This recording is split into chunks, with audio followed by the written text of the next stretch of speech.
ಗ್ರಾಮೀಣ ಮಧ್ಯಮ ವರ್ಗ ಮತ್ತು ಬಡ ಕುಟುಂಬಗಳಿಗೆ ಕೈಗೆಟುಕುವ ಬೆಲೆಯಲ್ಲಿ ಶಿಕ್ಷಣವನ್ನು ಒದಗಿಸುವ ಪ್ರಮುಖ ಉದ್ದೇಶದಿಂದ 1935ರಲ್ಲಿ ಪ್ರೊಫೆಸರ್ ಶ್ರೀ ಎನ್ ಅನಂತಾಚಾರ್ ಅವರು ಎಪಿಎಸ್ ಎಜುಕೇಷನಲ್ ಟ್ರಸ್ಟ್ ಅನ್ನು ಸ್ಥಾಪಿಸಿದರು. ಅಂದಿನಿಂದ ಇಂದಿನವರೆಗೂ ಬೃಹದಾಕಾರವಾಗಿ ಬೆಳೆದಿರುವ ಎಪಿಎಸ್ ಶಿಕ್ಷಣ ಸಂಸ್ಥೆ ಅಂತಾರಾಷ್ಟ್ರೀಯ ಮಹಿಳಾ ದಿನಾಚರಣೆ ಅಂಗವಾಗಿ ವಿಶೇಷ ಕಾರ್ಯಕ್ರಮವನ್ನು ಹಮ್ಮಿಕೊಳ್ಳಲಾಗಿತ್ತು.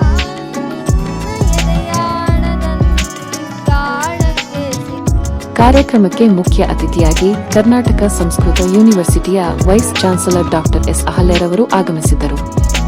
ಕಾರ್ಯಕ್ರಮದ ಅಧ್ಯಕ್ಷತೆಯನ್ನು ಎಪಿಎಸ್ ಎಜುಕೇಷನಲ್ ಟ್ರಸ್ಟ್ನ ಅಧ್ಯಕ್ಷರಾದ ಸಿಎ ಡಾಕ್ಟರ್ ವಿಷ್ಣು ಭರತ್ ವಹಿಸಿದ್ದರು.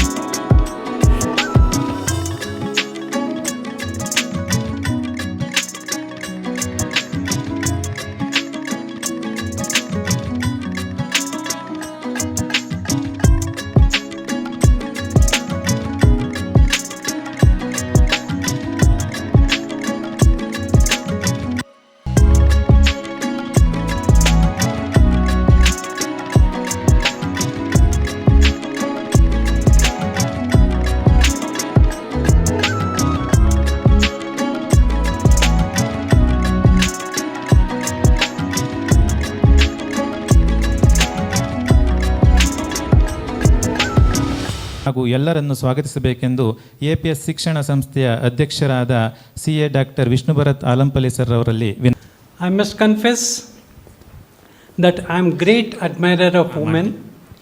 In fact, my very first book is on women's world. That was the time I think my daughter who is here, she has to marry. She was in no mood to listen to me, because there is going to be sea change in her life, which she didn't understand at that time. So I charted out, one by one, what she has to undergo, probably looking at it at the occasion, at the circumstances, she will look into it. And that created Women's World. Of course, then my friends and all have started telling why Women's Day being a man, so man's world has come. And thereafter it has come. I have completed 52 books. And my 31st book happens to be again on women. Woman is the jewel of God's creation. It was about 5 years back, I had to go to RV institution as the chief guest on Women's Day. So I thought, let me put my whatever I feel about women on a book. And it turned out to be so nice, and it was named as Jewel of the God's Creation.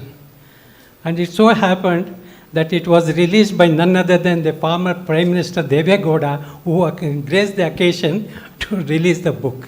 Friends, I extend my heartiest welcome to each one of you.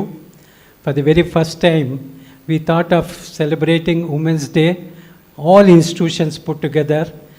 And in occasion, Madam Jayashree, who took the responsibility of organizing this program, so she said, why not the spouses of the trustees?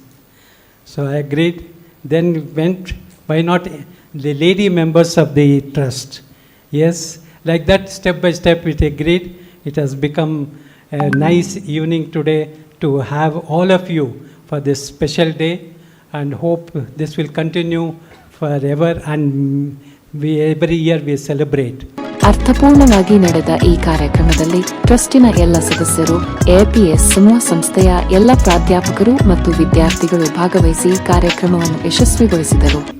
It gives me great honor to introduce our distinguished chief guest, Dr. Ahalya S., the Vice Chancellor of Karnataka Samskrita University, Bangalore. If Shiva is the impression, Shakti is the expression ಅಂತಾರೆ. ಅಭಿವ್ಯಕ್ತಿ ಒಂದಾದರೆ ಅಭಿಭಾವ ಇನ್ನೊಂದು. ಅಭಿವ್ಯಕ್ತಿ ಸಾಧಾರಣ ಸ್ತ್ರೀ, ಅಭಿಭಾವ ಪುರುಷ. ಹಾಗಾಗಿ ಅಲ್ಲಿ ಮುಖ್ಯವಾಗಿ ಬಂದದ್ದು ಒಂದು ಸ್ತ್ರೀ ತತ್ವ, ಮತ್ತೊಂದು ಪುರುಷ ತತ್ವ. ಇಲ್ಲಿ ತತ್ವ ಅಂತ ಹೇಳಿದಾಗ ನಾವು ತಗೊಳ್ಳೋ ಫಾರಮ್ ಬೇಕಾಗಿಲ್ಲ, ಅದಕ್ಕಿಂತ ಮೀರಿ ನೋಡ್ಬೋದು. ಒಂದು ಬೆಟ್ಟ ನೋಡಿದಾಗ ಏನನ್ಸುತ್ತೆ, ಕಲ್ಲಿನ ದೊಡ್ಡ ಬೆಟ್ಟ ನೋಡಿದಾಗ ಗಟ್ಟಿಯಾಗಿ ನಿಂತಿದೆ ಇದು ಅನಿಸುತ್ತೆ. You feel it can protect, it can stand. ಅದೇ ಅಲ್ಲಿಂದ ಹರಿದು ಬರೋ ನೀರು ನೋಡಿದಾಗ ಏನನ್ಸುತ್ತೆ, ಜೀವಕ್ಕೆ ಸರಿಯಾಗಿ ಬೇಕಾದ್ದು ನೀರು ಅಂತ ಅನಿಸುತ್ತೆ. ಆ ತತ್ವದ ಮೇಲೆ ಪುರುಷ ಮತ್ತು ಪ್ರಕೃತಿ ಅಂತ ಬಂತು. ರಾಮ ಅಂದ್ವಿ, ಪಾರ್ವತಿಗೆ ಶಿವ ಪಾರ್ವತಿ ಅಂತ ಕರಿತೀವಿ. ಚಂದ್ರಮೌಳಿ ಅಂತಂದ್ರೆ ಅಲ್ಲಿಗೆ ಬರೋದು ಅದೇ ಅರ್ಥದಲ್ಲೇ. ಪ್ರತಿಯೊಂದನ್ನು ನಾವು ಹೇಳುವಾಗ ರಾಧಾಕೃಷ್ಣ, ಬರೀ ಕೃಷ್ಣ ಅಂದರೆ ಅವನಿಗೆ ಬೆಲೆ ಇಲ್ಲ, ರಾಧಾಕೃಷ್ಣ ಅಂದಾಗಲೇ ಬೆಲೆ ಜಾಸ್ತಿ. ಇದು ಇವತ್ತಿನ ಬಂದಿದ್ದಲ್ಲ. ಆಕಾಶದ ನೀಲಿಯಲ್ಲಿ ಚಂದ್ರ ತಾರೆ ತೊಟ್ಟಿಲಲ್ಲಿ ಬೆಳಕಾನಿಟ್ಟು ತೂಗಿದಾಕೆ